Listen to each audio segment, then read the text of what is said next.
अस्सलामुअलैकुम दोस्तों, मैं हूं असलम आलम और आप देख रहे हैं गल्फ़ एक्सपर्ट। दोस्तों, आज 1 जून है और आज से कतर में वर्करों के लिए वर्किंग आवर में एक नया रूल लागू हो गया है, जो कि आज यानी 1 जून से 15 सितंबर 2021 तक के लिए लागू रहेगा। जिसमें कंपनी वालों से कहा गया है कि 1 जून से 15 सितंबर तक सुबह 10 बजे से 3:30 बजे तक इसके दरमियान अपने वर्करों को बाहर खुली जगह में या धूप में काम मत कराएं। इसके बारे में 2-3 दिन पहले वीडियो बना चुका हूं, लेकिन मिनिस्ट्री ऑफ लेबर की तरफ से एक बार फिर से तमाम कंपनी वालों को याद कराया गया है कि इसके ऊपर अमल करना है, इस रूल को फॉलो करना है। जो कंपनी इस रूल को फॉलो नहीं करेगी उसको प्रॉब्लम का सामना करना पड़ेगा, सख्त कार्रवाई की जाएगी, कंपनी के ऊपर जुर्माना दिया जाएगा।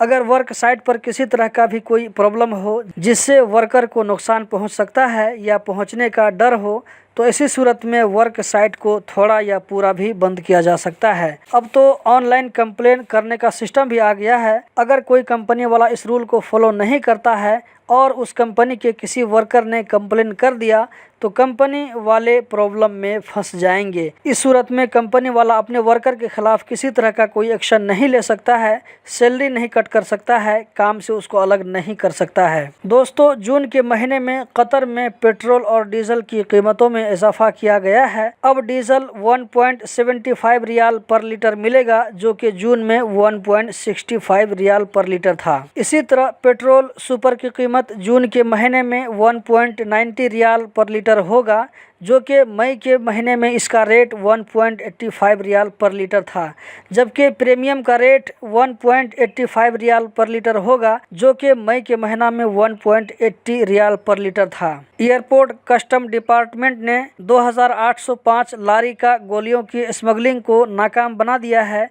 जैसा कि आप तस्वीरों में स्क्रीन पर देख सकते हैं कि किस तरह डब्बे में अंदर पैक किया गया था। कतर में क्राइम डिपार्टमेंट की तरफ से कहा गया है कि अभी जो सबसे ज़्यादा कंप्लेन आ रहे हैं वो है इलेक्ट्रॉनिक फ्रॉड और व्हाट्सएप हैकिंग। इन दोनों के बारे में भी बहुत ज़्यादा कंप्लेन जा रहा है, इससे बहुत ज़्यादा होशियार रहने की ज़रूरत है।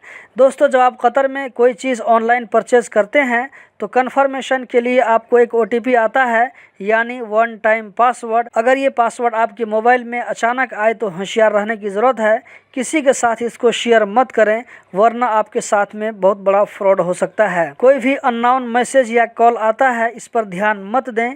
इसके बारे में कंप्लेन करने के लिए 66811575 या 22347333 या अपने मतराश 2 के जरिए भी कंप्लेन कर सकते हैं। कतर में 31 मई को कोरोना के खिलाफ प्रिकॉशनरी मेजर्स को न अपनाने पर 396 लोगों के खिलाफ कानूनी कार्रवाई की गई है, जिनमें 374 लोगों ने फेस मास्क नहीं लगाया था, 16 लोगों ने सोशल डिस्टेंस का ख्याल नहीं रखा, 3 लोगों के पास एहतराज ऐप नहीं था और 3 लोगों ने होम क्वारंटीन की खिलाफ वर्जी की थी। कतर में 31 मई को पिछले 24 घंटों में 228 कोरोना के नए केस रजिस्टर्ड हुए, 148 लोकल जबकि 80 बाहर से आने वालों में। इसी तरह पिछले 24 घंटों में 329 लोग इस वायरस से रिकवर हो गए, 2 डेथ का केस भी रजिस्टर्ड हुआ है। कतर में अभी तक टोटल 25,45,193 कोविड-19 की वैक्सीन लोगों को दी जा चुकी है। तो दोस्तों, यही थी आज की वीडियो। उम्मीद करता हूँ ज़रूर पसंद आई होगी। कतर के बारे में इसी तरह की वीडियो देखते रहने के लिए चैनल को सब्सक्राइब करें, वीडियो को लाइक करें। बहुत बहुत शुक्रिया।